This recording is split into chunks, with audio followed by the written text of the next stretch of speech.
여러분, 우리가 세상을 살면서 우리는 믿음으로 세상을 삽니다. 많은 삶 속에서 발생되어지는 여러 가지 일들에 대해서 정직하기를 원하고, 그리고 진실한 사람으로 살기를 우리는 원하고 있습니다. 우리들 마음에 알미 있고 또 감정이 있고 의지가 있기 때문에 우리는 우리의 삶을 각자 만들어가는 것입니다. 그래서 참으로 후회함이 없는 인생으로 만들어가는 그러한 생애가 되어지기를 원합니다. 어떤 일이든지 현명하고 올바른 그런 판단과 그리고 생각을 올바르게 해서 우리들의 모든 언행 심사를 통해서 만들어지는 삶이 그야말로 많은 사람들에게 귀감이 되고 하나님께 영광이 되는 그런 생애가 되어졌으면 참 좋겠습니다.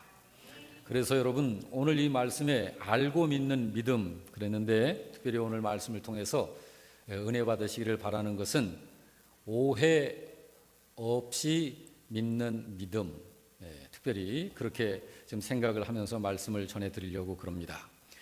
오해가 있는 곳에는 항상 안타까움이 뒤따릅니다. 마음이 아파요. 오해가 있는 곳에서는 또 분통이 터지는 그런 감정도 사실 함께 합니다. 참 억울함도 있고요.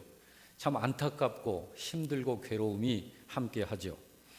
오해라고 하는 것이 어떤 것인지 우리는 굳이 설명을 안 해도 잘 아시겠습니다만은, 원치 않게 오해가 수시로 만들어지는 것이 모든 사람들의 삶 속에서 참 자연스럽게 생겨지는 일이라 할 것입니다. 오해에 대한 우스갯 이야기를 좀 하나 하고 싶은데요. 구슬치기가 유난히 잘 되는 아이가 있었습니다. 이 아이는 동네에서 나가서 구슬치기를 하면 동네 아이들의 그 구슬을 다 따오는 거예요. 어느 날 동네 아이들의 구슬을 전부 따가지고 옷을 이렇게 펼쳐서 잔뜩 앞에다 담아가지고 집으로 들어왔습니다. 너무너무 기쁜 거예요. 기분이 좋아가지고 참 자랑도 하고 싶었어요, 엄마 아빠한테. 그런데 집에 들어서자마자 아버지가 아주 그냥 역정을 내시는 거예요. 너 이놈 하면서, 이런 못된 녀석 하면서 그냥 막 혼을 내시는 거예요. 이 아버지는 이 아들이 아버지의 주머니에서 돈을 꺼내다가 구슬을 산 것으로 생각을 하시고 아들을 혼낸 것입니다. 오해하신 거죠. 그렇죠? 오해한 것입니다. 그날 밤 아이는 중대한 결심을 합니다. 저 사람은 내 아버지가 아니로구나. 앞으로는 아버지라 부르지 않으리라. 자, 이 결심을 합니다. 자, 이 아들도 오해를 한 거예요. 세월이 흘러서 아이가 청소년이 되었습니다. 가족들이 캠핑을 떠났습니다. 산을 오르다가 길을 잃었습니다. 깊은 산에서 밤을 지내게 되었어요. 다행히 움막을 발견했고 그 움막에서 밤을 지새는데, 아버지가 담요 한 장뿐인 이 담요 한 장을 이렇게 까시더니 그 절반의 담요의 자리에 아들을 눕게 하는 거예요. 그리고 나머지 절반으로는 아들을 덮어주고, 그리고 아버지는 담요도 없이 한 곳에서 웅크리고 밤을 지새는 것을 아들이 봅니다. 그러면서 아들이 다시 중대 결심을 합니다. 내 아버지가 맞구나. 이제부터는 평생 아버지라고 부르리라. 여러분, 한 가정 안에서 우스갯소리입니다. 이것은 사실 있었다는 얘기는 아니고 우스갯소리인데, 이런 오해들이 살다가 보면 얼마든지 생길 수 있다 하는 것이에요.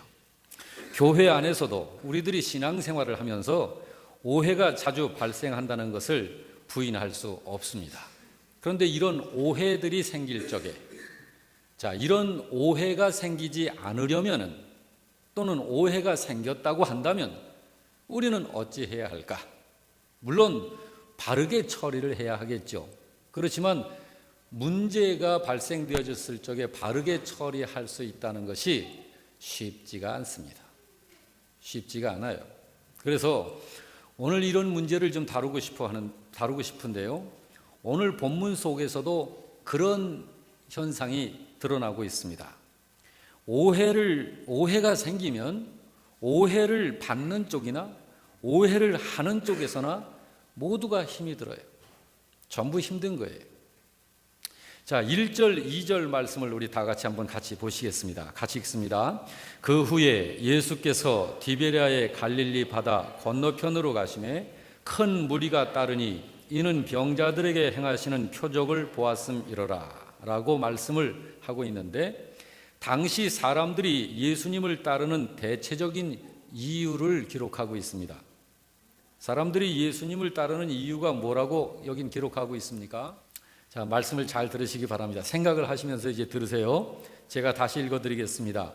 그 후에 예수께서 디베랴의 갈릴리 바다 건너편으로 가시매 큰 무리가 따르니 이는 병자들에게 행하시는 표적을 보았음이로라 라고 말하고 있습니다. 당시 사람들이 예수님을 따르는 대체적인 이유를 뭐라고 그런다고요? 예수님이 행하시는 표적을 보았기 때문에 따르더라. 자, 그런데 사람들은 이제 이런 이유로 예수님을 무리를 이루어서 지금 따르고 있는 거예요. 그런데 14절, 15절을 보니까 사람들이 예수님을 따르는데도 예수님은 그 사람들을 피해서 다른 곳으로 가셔요. 14절을 보니까 이렇게 말씀합니다. 그 사람들이 예수께서 행하시는 그 표적을 보고 말하되 이는 참으로 세상에 오실 그 선지자라 하더라. 15절을 보니까 그러므로 예수께서 그들이 와서 자기를 억지로 붙들어 임금으로 삼으려는 줄 아시고 다시 혼자 산으로 떠나가시니라. 자, 여러분, 예수님이 왜 자기를 따르는 그들을 피하신 걸까요? 왜 혼자서 그 예수를 따르겠다고 쫓아오는 사람들을 피하여 혼자 다른 곳으로 가시는 걸까요? 그 이유는 한마디로 얘기하면 그 사람들이 예수님을 오해하고 따르기 때문입니다. 예수님을 오해하기 때문이에요. 우리는 이런 예를 다른 곳에서도 볼 수 있어요. 요한복음 2장 23절에서 25절 말씀에 보면 6월절에 예수께서 예루살렘에 계시니 많은 사람이 그의 행하시는 표적을 보고 그의 이름을 믿었으나, 뭐 했으나? 많은 사람들이 예수를 믿었으나 예수는 그의 몸을 그들에게 의탁하지 아니하셨으니 이는 친히 모든 사람을 아시며 또 사람에 대하여 누구의 증언도 받으실 필요가 없었으니 이는 그가 친히 사람의 속에 있는 것을 아셨음이니라. 이렇게 성경은 기록하고 있습니다. 자, 이렇게 기록하시고 예수님은 그런 신자들을 떠나가셔요. 피하셔요. 예수님이 그런 신자들을 피하시는 이유는 그 사람들이 예수님을 오해하고 믿음도 오해하고 있기 때문에 예수님이 피하신 거예요. 뭐 몇 명이 따르느냐, 뭐 그것이 문제가 아니라 뭐 한 명이 됐든 1000명, 10,000명이 됐든 그 관계없이 예수님은 당신을 따르는 사람이 어떤 이유에서 예수님을 어떤 분으로 알고 어떤 목적에서 저들이 나를 따르는가, 그거를 아셔요. 아시고 예수님을 오해하고 있는 사람, 믿음을 오해하고 있는 신자들에 대해서는 예수님이 자꾸 피하셔요. 다른 데로 가셔요. 자, 여러분, 그런데 이 사람들이 예수님을 볼 적에 예수님의 무엇을 보고 따른다고 그랬죠? 표적을 보고 따르더라. 예수님이 병자들도 고치고 뭐 여러 가지 신비한 그런 기적들을 행하시고, 그러니까 호기심이 발동이 되고 많은 사람들이 예수님을 따르면서 반복적으로 그 표적들을 경험을 하면서 믿고 따랐다고 성경은 기록하고 있습니다. 그런데 사람들이 무엇을 어떻게 오해를 한 걸까요? 분명히 눈으로 보여지는 가시적인 현상은 표적이고 기적입니다. 신비한 일이에요. 그런데 그 안에서 오해가 생기고 있다는 것이죠. 자, 그래서 우리가 이런 부분에 있어서 예수님은 그러면 왜 표적을 행하시는 걸까? 기적을 행하시고 표적을 행하시는 이유는 뭘까? 예수님께서 표적을 행하시는 이유는 세상 사람들로 하여금 그 이 표적을 보고 예수님을 보는 사람들로 하여금 예수님이 어떤 분이신지를 바르게 믿고 구원을 받도록 하시기 위해서 표적을 행하시는 것입니다. 성경은 이 사실을 분명히 말씀하고 있습니다. 요한복음 11장 42절 이하를 보면 죽은 나사로를 살려내실 때 예수님께서 죽은 지 나흘이나 되는 나사로를 왜 살려내시는 기적을 행하시는지를 예수님이 직접 말씀을 하셔요. 42절에 이렇게 말씀하고 있습니다. 하나님께 이제 기도를 하고 무덤을 향해서 나사로야 나오너라 라고 명령을 하시기 전에 42절에 이렇게 말씀하고 있습니다. 항상 내 말을 들으시는 줄을 내가 알았나이다. 그러나 이 말씀하옵는 것은 둘러선 무리를 위함이니 곧 아버지께서 나를 보내신 것을 저들로 믿게 하려 함이니이다. 이 말씀을 하시고 큰 소리로 나사로야 나오너라 부르시니 죽은 나사로가 수족을 배로 동인 채로 나오더라. 할렐루야. 자, 예수님께서 어떤 표적이든지 어떤 기적이든지 행하시는 이유가 있습니다. 그 이유는 단 하나예요. 이 표적을 보고 예수님을 보는 사람으로 하여금 예수님이 바로 어떤 분이시라는 것을 바르게 알고 깨닫고 예수님을 믿게 하여 구원 얻도록 하시려는 이유입니다. 그런데 오늘 본문에 나와 있는 이 유대인들처럼 예수님의 표적을 보고서 예수님을 오해를 하고 믿음의 이유, 믿음의 목적을 다른 것으로 두고 있다면 그건 오해하는 거예요.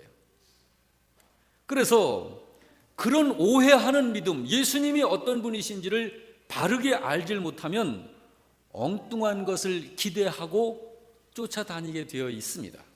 그럼 바른 믿음을 가질 수가 없는 거예요. 그런 믿음에 대해서 예수님이 이렇게 말씀을 하셨습니다. 마태복음 16장 4절 말씀해 보면 악하고 음란한 세대가 표적을 구하나 요나의 표적밖에는 보여줄 표적이 없느니라 라고 말씀을 하십니다. 자, 이런 것이 지금 말씀드린 이런 것이 신자들이 많이 하고 있는 오해입니다. 여러분, 이것이 현실이에요. 제가 성경 공부를 이렇게 함께 하다가 보면은 예수님을 믿어야 하는 이유가 뭔가를 점검을 할 때 보면 상당히 많은 퍼센테이지가 여러 가지 다양한 이유들이 나옵니다.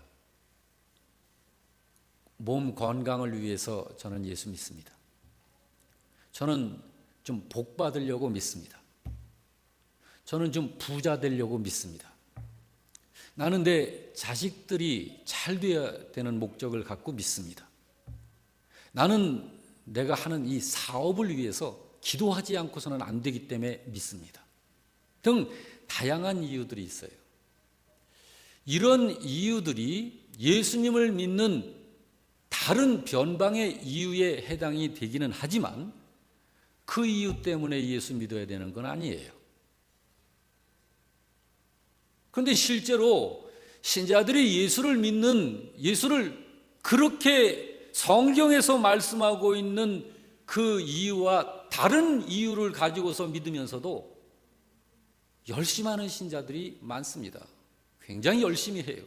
봉사도 잘하고요. 헌금도 잘하고요. 순종도 꽤 해요. 그런데 예수를 믿는 이유에 대해서는 달라요.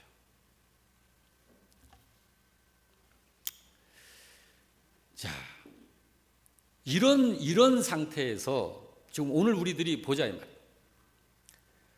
이때 당시에 예수님이 많은 표적과 기적을 행하시지만 사람들이 자기 눈에 다 그런 걸 보는 거예요. 그러면서 예수님을 믿으면서 지금 따라다니고 있는 거예요. 그런데 예수님은 그 사람들을 피하셔요.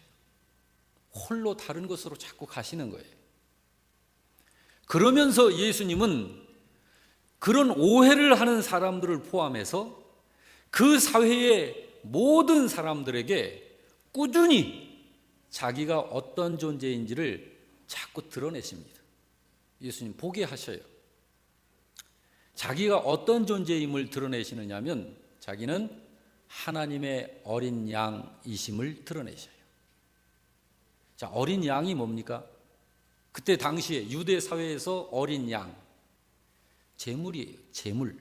하나님께 제사할 적에 꼭 있어야 하는 제물. 그런데 하나님의 어린 양이심을 예수님이 드러내셔요. 다시 말해서 예수님은 자기 자신을 세상 사람들한테 알리기를 하나님의 계획을 위한 제물로 오셨다는 것을 예수님이 자꾸 드러내시는 거예요. 그 하나님의 계획이 뭔가요?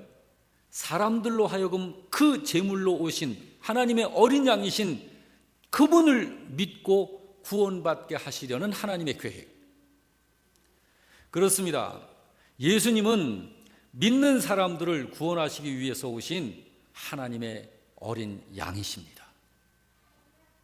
여기 3절 4절에 이런 말씀이 있어요. 예수께서 산에 오르사 제자들과 함께 거기 앉으시니 마침 유대인의 명절인 유월절이 가까운지라. 자, 4절만 같이 읽어보십시다. 시작. 마침 유대인의 명절인 유월절이 가까운지라. 여기에 마침 유월절이 가까운지라 라고 말하고 있어요. 마침. 이스라엘에는 유명한 3대 명절이 있습니다. 유월절, 맥추절, 수장절.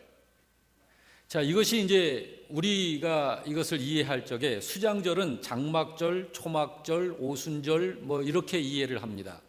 또 추수감사절이라고 하는 그 의미가 가장 가까운 것은 이 수장절에 해당하는 거예요. 그 다음에 맥추절, 이것은 칠칠절이라고 그럽니다. 그래서 칠칠절, 이 맥추절이 1회씩 7번 지나면 77이 49, 그 다음에 50일째 되는 날 오순절, 그때가 바로 수장절의 시작이에요. 그 다음에 유월절이 있습니다. 이 유월절을 무교절이라고도 그럽니다. 그런데 여기 보니까 이 유월절을 얘기하면서 마침 유월절이 가까운지라라고 기록을 하고 있습니다. 이 유월절은 이스라엘 백성들이 애굽에서 400년간 종살이를 했던 곳에서 이제 하나님께서 모세를 통해서 이끌어내실 적에 하나님이 천사를 보내서 애굽의 장자들을 다 죽이시죠. 그때 그 애굽 땅에 이스라엘 그 민족이 다 함께 살고 있었는데 이스라엘의 장자들까지도 죽임을 당하게 되지 않도록 하기 위해서 양을 잡아서 그 피를 문설주에 바르게 하고 이 말씀을 주신 대로 순종하여 양을 잡아 문설주에 피를 바른 그 집은 장자들이 죽임을 당하지 않습니다. 그래서 피가 발라진 그 집은 이 죽음의 천사가 거기를 뛰어넘어간다. 그리고 참 피가 발라지지 않은 그 가정의 장자들은 모두 다 이 천사들이 죽입니다. 그때에 바로 이스라엘 백성을 살리기 위해서 희생되었던 그 어린 양은 인류의 죄를 위해서 대신 죽으실 하나님의 아들 예수님을 예표하는 그런 제물이었죠.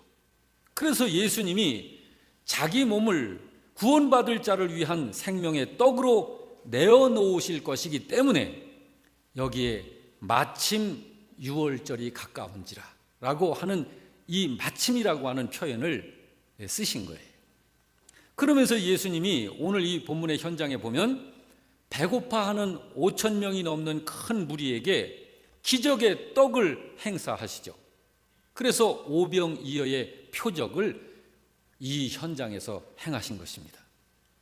예수님은 이 사건을 통해서 바로 예수님 그분이 바로 사람을 구원받게 하시는 생명의 떡이라는 사실을 나타내신 것입니다. 그냥 배고파하는 사람들에게 배부르게 해주자, 불쌍하니까 못 먹고 계속 쫓아다녔으니까 배부르게 해줘야지, 그 어떻게 인간적으로 그냥 보낼 수 있겠느냐, 뭐 그런 것이 아니라 그 무리들에게 예수님 당신 자신이 세상과 그 무리들에게 어떤 존재인지를 드러내신 거예요.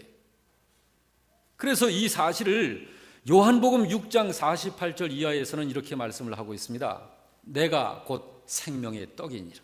51절에서는요, 나는 하늘에서 내려온 살아있는 떡이니 사람이 이 떡을 먹으면 영생하리라. 내가 줄 떡은 곧 세상의 생명을 위한 내 살이로라 하시니라. 이렇게 예수님은 이런 표적을 행하시면서 당신 자신이 어떤 존재인지를 자꾸 드러내서 나타내 이렇게 보이시는 거예요. 그렇습니다. 예수님은 우리를 구원하시기 위해서 세상에 오신 하나님의 어린 양이십니다. 하나님은 사람으로 하여금 예수님을 믿게 하심으로 구원을 얻게 하신 거예요. 예수님은 하나님께서 세상에 보내신 구세주이십니다. 하나님께서는 오직 예수님을 믿음으로만 구원을 받을 수 있게 하신 거예요. 그러므로 사람은 이런 사건을 통해서, 이런 표적 사건을 통해서 예수님을 오해하지 말고 예수님을 예수님으로 바르게 깨달아야 하는 거예요. 예수님을 온 세상의 주인으로 바르게 볼 수 있어야 하는 거예요. 예수님이 죽은 자를 살려내고 보리떡 5개로 5,000명을 먹이시는 기적을 행하시고 할 적에 그분이 행사하시는 그 능력을 통해서 이 능력을 소유하고 계신 그분이 어떤 분이신지를 바르게 봐야 하는 거예요. 그리고 예수님께서 하시는 말씀을 통해서 예수님이 왜 세상에 오신 것인지를, 우리는 저분을 왜 쫓아다니고 왜 믿어야 하는지를 그분이 하시는 말씀을 통해서 올바른 믿음을 자리 잡아 가져야 하는 거예요. 그런데 사람들은 당최 깨닫지를 못하는 거예요. 도리어 기적을 행하신 그 예수님을 자기들의 육신적 필요를 채워줄 수 있는 해결사 정도로 생각하고 잔뜩 호기심에만 그냥 있어가지고 졸졸졸졸 쫓아다니는 거예요. 그러면서 예수님께서 한동안 표적을 행하시지 않으시면 예수님에게 요구를 해요. 예수 씨, 예수 선생, 표적을 좀 행해보지. 우리 조상 모세는 40년 동안 만나를 먹여줬거든. 당신이 행한 표적 이 정도 가지고는 우리 모세 따라가려면 아직 멀었어. 표적을 좀 해봐. 이런 요구를 할 때 예수님이 그렇게 힘들어 하셨던 거예요. 그러면서 말씀하시기를, 내가 너희에게 보여줄 표적이 있다. 악하고 음란한 세대가 표적을 구하는데 내가 너희에게 보여줄 표적은 요나의 표적밖에는 없느니라. 죽은 사람도 살려내고 중풍병자도 일으키고, 앞을 못 보는 사람도 보게 하고, 듣지 못하는 사람도 듣게 하고, 말을 못하는 사람의 혀도 풀어주시고, 안진뱅이도 일으켜주시고, 얼마나 예수님이 숱한 표적을 행하셨어요. 그러나 이러한 모든 표적들에 대해서 예수님은 일축하신 거예요.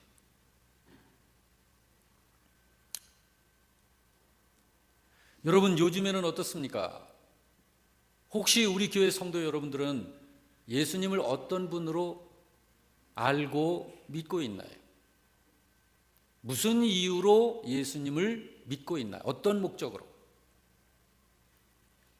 적지 않은 사람들이 여기 오늘 본문에 나와 있는 사람들처럼 국가적인 어떤 독립을 위해 이뤄낼 수 있겠구나, 저분이 우리나라의 최고 통치자가 된다면 나라를 정말 부강하게 만들고 이방 나라로부터 이 나라가 지켜질 수 있겠구나, 어떤 인권을 찾을 수 있겠구나, 어떤 자유를 또 얻을 수 있겠구나, 참으로 여태 살면서 고생만 하고 살아왔는데 이런 고생으로부터 좀 우리가 도움을 받을 수 있겠구나. 또 몸이 아픈 분들은 참 내가 질병으로부터 치유를 받을 수 있겠구나. 또 어떤 사회가 너무나 그냥 살기가 힘들고 삭막할 때는 어떤 이 사회의 변화를 좀 일으켜낼 수 있겠구나. 여러분, 이것이 실제예요. 해방신학이 뭡니까? 여러분, 민중신학이 뭔가요? 불과 여러분 두 달도 채 안 됐어요. 부산에서 WCC 총회가 있었던 거 여러분 아시죠? WCC 세계 총회. 이게 뭔지 여러분 아시나요? 예수 십자가를 내건 이건 무서운 어둠의 영의 작업이 벌어지고 있는 거예요. 이거 현실이라고요.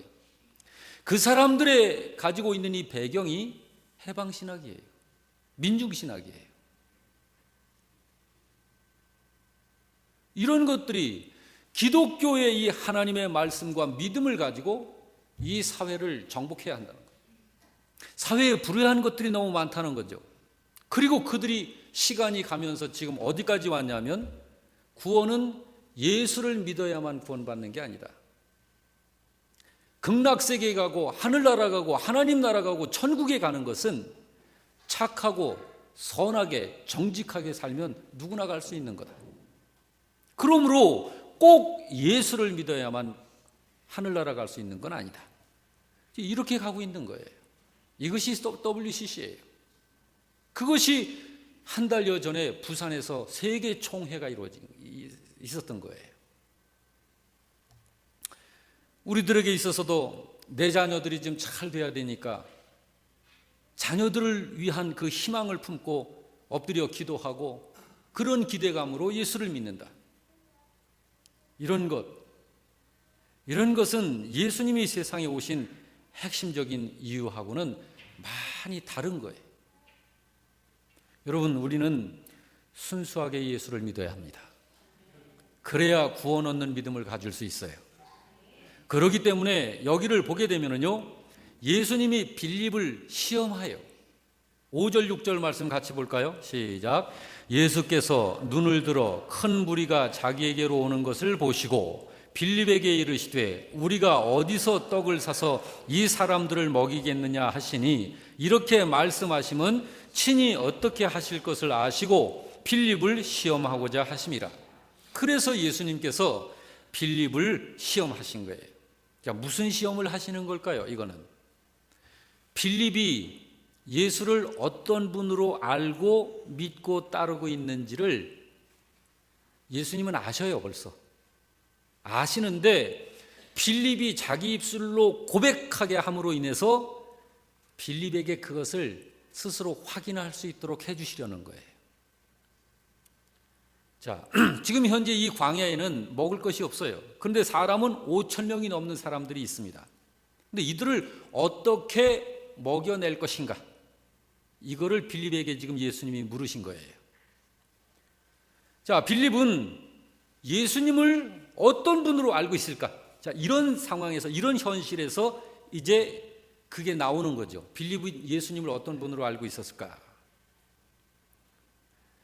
자, 만일 빌립이 이때 당시에 예수님을 하나님으로 믿고 있는 그런 믿음이었다면 예수님께서 5천 명을 보시면서 말씀하실 적에 주여, 주님은 하실 수 있으십니다. 이렇게 했어야 맞습니다. 여러분, 이런 사실에 여러분들은 어떻게 만약에 주님께서 여러분에게 물으신다면, 글쎄요, 예수님, 아니 이 사람들을 다 음식을 사서 먹이려면 돈이 얼마나 나와야 될지 계산은 나오는데 돈도 없고 뭐 어디서 이 음식을 사겠어요? 자, 이게 빌립의 답변이에요. 자, 빌립이 예수님을 하나님으로 알았다면 그런 생각할까요? 자, 그렇다면 빌립이 이런 답변을 했을 적에 빌립은 자기가 믿고 따르는 예수님을 어떤 분으로 알고 있는 거예요? 그저 훌륭한 선생 정도로, 그래, 이렇게 훌륭한 선생은 아직 못 봤어. 그러나 아직은 하나님으로 알고 있는 건 아니었어요. 그러니까 빌립에게 있어서 그런 부분을 주님이 테스트하시는 거예요. 빌립은 바로 그 자리에서 예수님을 어떻게 알고 믿고 있었는가, 그것이 그대로 표현돼서 나타나게 되는 것이죠. 그러므로 사람은요, 예수님이 어떤 분이신지를 제대로 알아야만 구원받는 믿음을 가질 수가 있는 것입니다. 예수님을 만난 사람이라고 해도요, 지금 여기 빌립처럼 또 많은 군중들처럼 예수님 보고 있잖아요. 예수님 따라다니고 있잖아요. 만났잖아요, 예수님을. 그렇다 해도 예수님이 어떤 분이신지를 바르게 알지 못하면 왜 저분을 따라야 되는지 자기가 결정하고 다니는 거예요. 그리고 그 예수님에 대해서도 자기가 정한 그 예수일 뿐이에요. 진정 그 예수님을 예수님 그분 자체로서, 그분이 하나님이시고 전능자이시며 인류의 구세주가 되시고 저분이 하나님의 어린 양으로서 우리 모두의 죄를 홀로 짊어지시고 사망 권세를 깨뜨리시고 믿는 자로 하여금 구원을 받게 하시기 위해서 오신 하나님의 어린 양으로 믿는 믿음을 가질 수가 없는 거예요. 그냥 신비한 예수, 호기심 잔뜩 일으켜내는 예수, 저런 정도의 능력을 가진 분이라면 내가 저분한테 적당히 잘만 붙어 있으면 꽤 떨어지는 고물에 득을 좀 얻을 수 있겠다. 이런 계산들, 교회 다니고 기도 좀 잘하면 우리 집 장래가 좀 피어나겠지, 우리가 좀 더 잘 살게 되지 않을까, 어떤 이런 기대감 비슷한 거예요, 이것이. 그러므로 중요한 것이 예수님을 예수님으로 바르게 아는 것입니다. 그게 중요한 거예요. 예수님을 오해하고 있으면, 여러분 우리 모두 한번 생각해 보십시다. 나는 예수님을 오해하고 있나? 바르게 알고 있나? 각자 한번 생각해 보세요. 나는 예수님을 오해하고 있나? 바르게 알고 있나? 제가 정답을 한번 이렇게 얘기해 볼까요? 남들은 몰라도 나만큼은 바르게 알고 있어.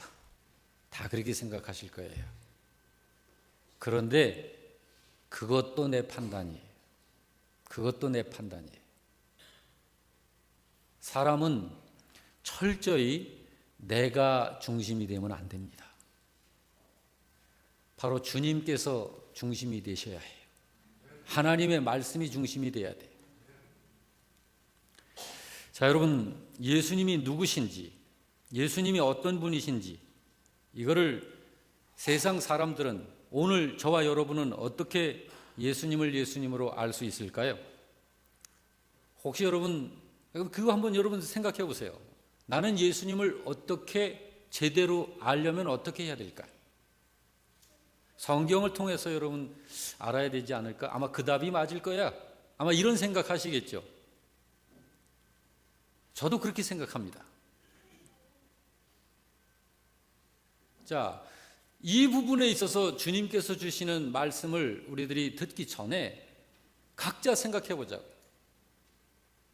예수님을 더 바르게, 더 분명하게 그분으로 바르게 알고 싶은데 어떻게 하면 나는 예수님을 바르게 알 수 있을까? 어떻게 하면 알 수 있을까요?